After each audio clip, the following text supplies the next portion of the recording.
Assalamualaikum warahmatullahi wabarakatuh. Berjumpa kembali dengan Mimin yang akan membahas sinopsis alur cerita Terpaksa Menikahi Tuan Muda Antp untuk episode yang akan datang. Namun sebelum Mimin melanjutkan, Mimin mau tanya dulu nih guys, kalian berasal dari kota mana aja? Tolong jawab pada kolom komen ya, biar Mimin bisa tahu. Di episode kali ini semakin seru, menegangkan serta bikin baper dibuatnya. Dimana di sini terlihat kalau si kumis lele ini mendatangi kantornya Tuan Muda Abimana.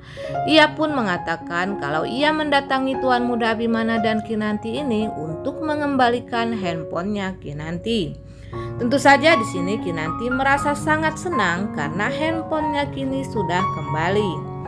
Dan ia pun mengatakan kalau ia kemarin mencari handphonenya tersebut, namun Kinanti tidak tahu di mana keberadaan handphonenya. Akan tetapi di sini si kumis lele yang bersilat lidah ini mengatakan telah menemukan handphonenya Kinanti, lalu mengembalikan handphone tersebut sambil memuji kepada Tuan Muda Abimana dan mengatakan kepada Tuan Muda Abimana kalau Tuan Muda Abimana ini sangatlah beruntung mempunyai istri seperti Kinanti yang cantik dan baik hati.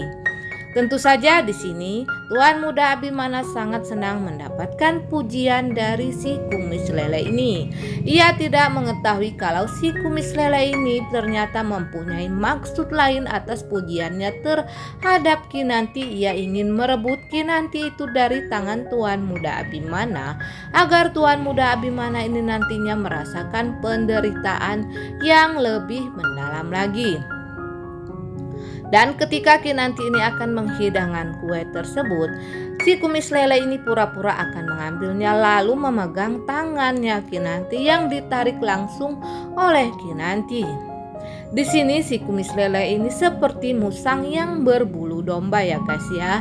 Ia pura-pura baik di hadapan Tuan Muda Abimana dan Kinanti, padahal ia ini sangatlah jahat sekali karena ia ingin membalaskan dendamnya kepada keluarga Sudirja. Dan si kumis lele ini tidak akan pandang bulu siapapun yang menjadi anggota keluarga Sudirja pasti akan ia celakai. Namun saat ini kedoknya belum juga terbongkar kalau ternyata dia adalah saudara tirinya Tuan Muda Abimana.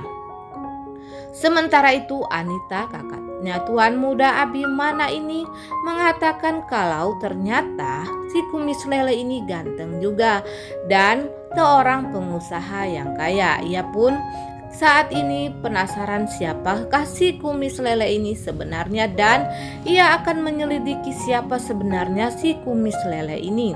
Karena di sini Anita sudah mulai mencurigai siapa sebenarnya si kumis lele ini karena semenjak kehadiran si kumis lele ini selalu terjadi teror di rumahnya. Namun saat ini si Anita belum dapat membuktikannya secara jelas karena ia belum tahu kebenaran.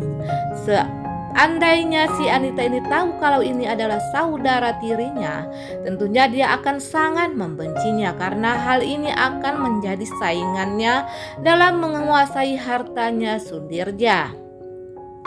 Dan di scene berikutnya juga terlihat kalau Tuan Muda Abimana ini ternyata memasuki ruang rahasianya seperti yang kita ketahui kalau ini adalah ruangan kesukaannya di mana ia menyimpan foto masa kecilnya Kinanti dan juga lukisan tentang Amanda atau si Alia.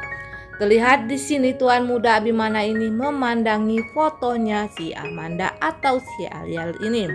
Akan tetapi tiba-tiba saja Kinanti ini masuk ke ruang rahasia tersebut dan menyaksikan kalau Tuan Muda Abimana ini sedang memandangi fotonya Amanda atau si Alia ini. Dan Kinanti pun berpikiran di dalam hatinya apakah Tuan Muda Abimana ini masih mencintai Alia atau si Amanda.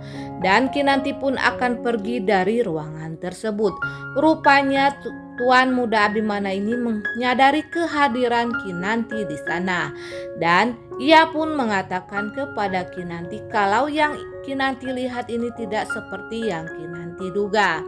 Dan Kinanti pun merasa kaget karena Tuan Muda Abimana mengetahui kehadirannya di sana.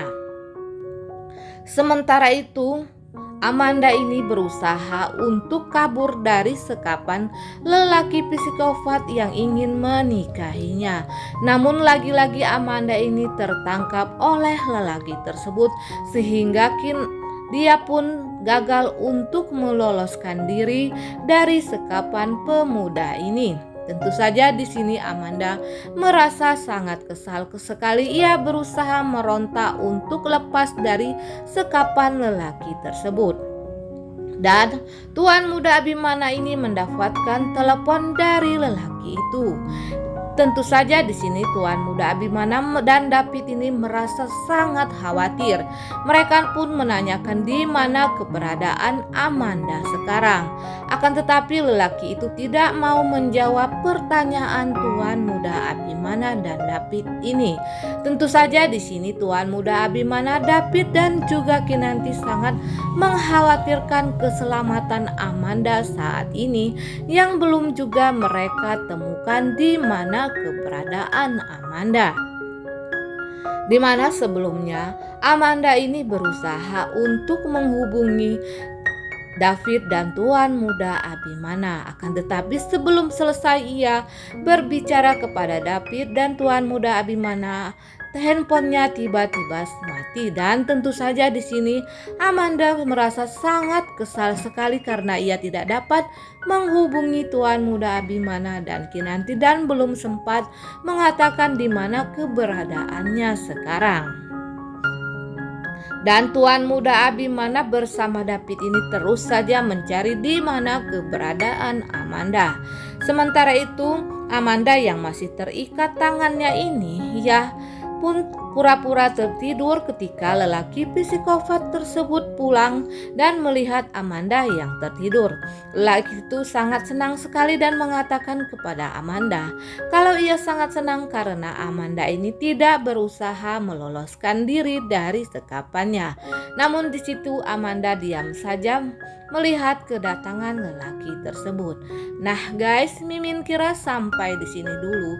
Apabila ada kekurangan dan kesalahan kata dari Mimin mohon maaf. Untuk kalian yang baru menemukan channel ini, jangan lupa tekan tombol subscribe dan nyalakan lonceng notifikasinya agar kalian tidak ketinggalan info terbaru dari Mimin.